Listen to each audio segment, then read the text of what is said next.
নমস্কার বন্ধুরা, আমি সুমি। আপনারা দেখছেন সুমির রান্নাঘর।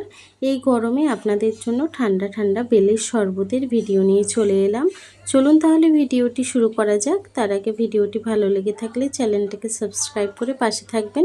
চলুন তাহলে ভিডিও শুরু করা যাক। বেলের শরবতটি বানানোর জন্য প্রথমে আমি একটি বেল নিয়ে নিয়েছি। বেলটাকে এখন ফাটিয়ে নেব। ভারী কোনো জিনিস দিয়ে আপনারা ফাটাতে পারেন, আমি সাঁড়াশি দিয়ে বেলটাকে ফাটিয়ে নেব।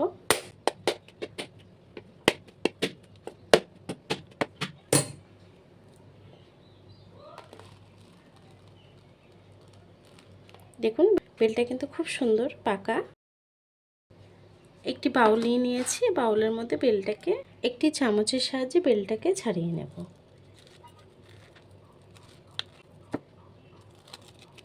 বেলটাকে সুন্দর করে আমি বের করে নেব। বেলের শ্বাসটা সুন্দর করে বার করে নিয়েছি। এখন আমি সামান্য একটু জল দিয়ে দেব।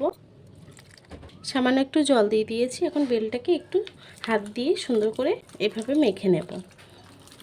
বেলটা যেহেতু পাকা, মাখতে কিন্তু কোনো সমস্যা হবে না। একটু হাত দিয়ে সুন্দর করে মেখে নিলে শ্বাসটা সুন্দরভাবে বেরিয়ে যাবে। এই গরমে বেলের শরবত খাওয়া কিন্তু খুবই ভালো। বাচ্চাদেরকেও দেবেন। এই গরমে সুস্থ থাকতে গেলে সবাইকে কিন্তু এভাবে বেলের শরবত, ঠান্ডা জাতীয় জিনিস, সবজি সব কিছুই খাবার খুবই প্রয়োজন।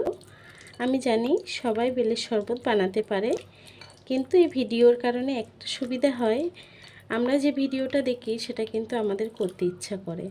এই ভিডিও দেখার ফলে অনেকের কিন্তু ইচ্ছা হবে যে বেলের শরবত খাই। এতে কিন্তু আমাদের খাওয়াও হয় আর ভিডিওটা দেখাও হয়। তো সুন্দর করে কথা না বাড়িয়ে আমি বেলটাকে সুন্দর করে মেখে নেব। বেলটাকে সুন্দর করে মেখে নিয়েছি। এখন আমি এটাকে সাইড করে রাখবো। নিয়ে নিয়েছি একটা বাউল, নিয়ে নেব একটা চালনি, আমরা যেটা দিয়ে আটা চালি। এটার মধ্যেই আমি বেলটাকে ছেঁকে নেব। আমি পুরোটাই দিয়ে দেব।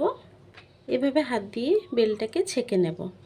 বেলের পিউরিটা কিন্তু বের করে নিয়েছি, আর এক্সট্রা যে দানাগুলো বেরিয়েছে এগুলোকে আমি ফেলে দেব।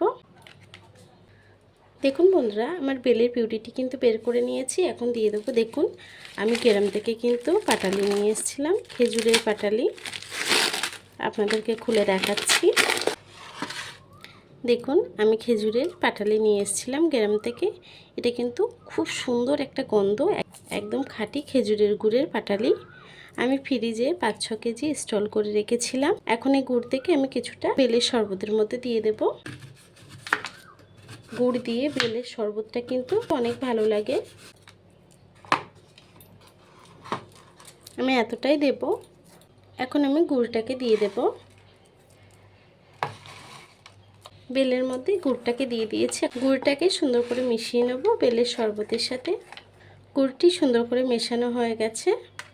দেখুন বেলের শরবতটি কিন্তু অনেকটাই গাঢ়। আমি এখন জল মিশিয়ে নেব একটু।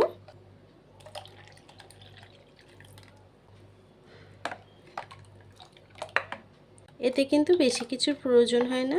আপনারা চাইলে কিন্তু এতে একটু বিট নুনও দিতে পারেন। বেলের শরবতটি কিন্তু আমার রেডি হয়ে গেছে। আমি একটা গ্লাস নিয়ে নিয়েছি, দিয়ে দেবো কিছু বরফ। এখন বেলের শরবতটা দিয়ে দেব।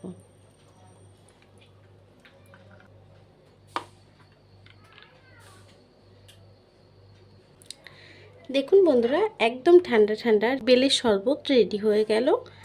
কেমন হয়েছে আমার এই ভিডিওটি কমেন্ট বক্সে জানাতে ভুলবেন না। ভিডিওটি ভালো লেগে থাকলে চ্যানেলটাকে সাবস্ক্রাইব করে পাশে থাকবেন। আর এতক্ষণ ধরে আমার ভিডিওটি দেখার জন্য আপনাদেরকে অসংখ্য ধন্যবাদ।